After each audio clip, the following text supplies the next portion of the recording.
Hello world, here's my next video. So, yeah. This one's going to be about the invasion of the all-seeing eyes. Not my eyes, but some other people that like to create a state in which you don't have any privacy, essentially. In this day and age, with technology, it is easy to allow the oversight to happen in letting the rights of the good people of this world led to being stomped all over and even upon. So for instance, there is a technology that is being increasingly adopted and installed in the cars of the police that can scan the license plates of your car by default and then store this information in a database somewhere to be potentially accessed by the NSA, because surely they'll find a way to get into these police databases, assuming there's not already a centralized database of this information. So once it's in this database, these privacy goons, they'll surely access it at any time they feel the need to do so. No warrant or anything required. So these will be accessed by the goons that are potentially located in this NSA building in, I believe it's Utah. Anyways, I do wonder how they would feel if we the people were to track their every movement. The people that are doing this to the good citizens of the world. And then maybe they would realize how much of a stupid endeavor this really is. I mean, attacking people when they have done nothing wrong by checking up on them everywhere they go, being Big Brother per se, as seems to be the case in certain companies such as Google, which is now picking and being choosy as to who they allow their Google advertising to show up on. For instance, if the site is suspected of hosting anything related to pirate content, they'll shut them down in terms of ad revenue.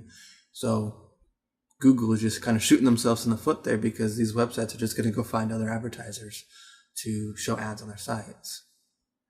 Anyways, the reason this is such a nuisance is that these readers are scanning by default in many instances, even when no crime was committed. And this is a huge problem, especially considering that this information is stored in a database, effectively spying on the American people, or anybody in the world wherever these systems are implemented, when they have done nothing wrong. So let's hear about what these companies have to say about the program, or agencies, or however you want to look at it.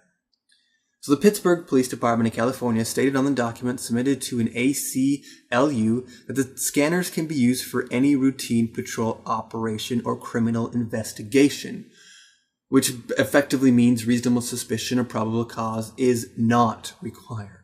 Alright, so another police department over in, excuse me if I say this wrong, but Scarsdale, New York, they were glowing about the potential of the technology, saying the scanners had potential that is only limited by the officer's imagination. Not something you want to hear in terms of somebody who's supposed to be enforcing the law. Eek. Because, when it comes to enforcing the law, you want to follow the law. When you're at home watching your TV, sure, your imagination can run wild when you're writing a story or whatever. But when it comes to enforcing the law, what the crap? Anyways, Mike Katz-Lackaby from San Leonardo, California, in 2010, he submitted a request for information on the data stored on him. And he was astonished that over the 2-year period, some 112 images had been gathered and held on him from this program they had in the area for increasing surveillance. And these pictures, they included 2 of his cars in front of his house, his friend's house, and the local library, and so on. And I'm sure they had a timestamp on these pictures, so it makes it easier to predict and to know where this particular person would be at each moment of the day, making, police work effectively non-existent. There has to be no investigation work in anything. They just go, let's go to this database. We basically know everything about them. So basically, if they don't like somebody, they don't have to do true investigations. They can just go and, take out anybody they don't like because they already have all this information on them. They don't have to do police work, which is only done through a warrant, so that makes sure they can only go after people that are truly criminals and not anybody that they just don't happen to like. Anyway, some might compare this to Google Images, except for the fact that these images are taken with timestamps, as I mentioned earlier, and every so often, again allowing them to track and make it easier to allow an agency to guess where the user is going to be day to day. This is just totally wrong. So talk about the biggest invasion of privacy that they freaking was, or is going to be, assuming we don't do something about it. So this can all be avoided if we only stand up for our rights as a people, have the right to change the things in their world. Because the world is all of ours. We are the collective of the citizens of this wondrous world. So if we want something done, we darn well can do it because we just have to stand up for our rights, essentially. Anyway, so do yourself a favor and do the right thing to protect your rights as a citizen of this great world. Anyways, thanks for listening, and I hope you took something out of this that helps enlighten you in the fact that the rights of the people of this world should not be stomped upon just for the supposed comfort of a feeling like you're safe when really you're not, because all it takes is these government agencies to suspect you of something, and then they're effectively a terrorist against you, because they're going to be terrorizing you at whatever cost. And it's another ruse that it's legal, and that all these other people are going to support them because they're under the same impression that, oh, we're safe.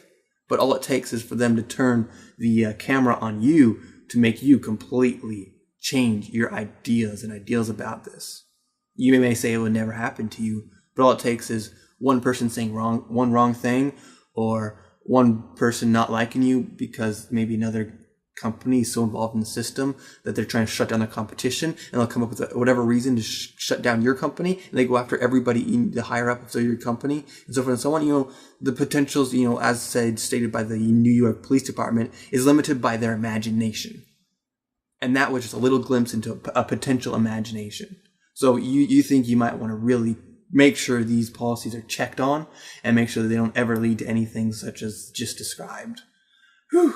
Anyways, hopefully I didn't scare two of you too much, but, at the end of the day, hopefully it shed some light on, the potentials of what could happen. And we need to prevent these from happening. That's why the Constitution was put in place. That's why the Constitution should be protected.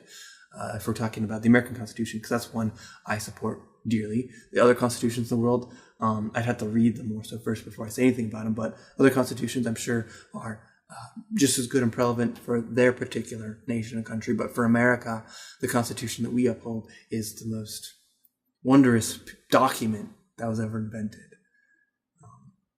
So hope you agree with me.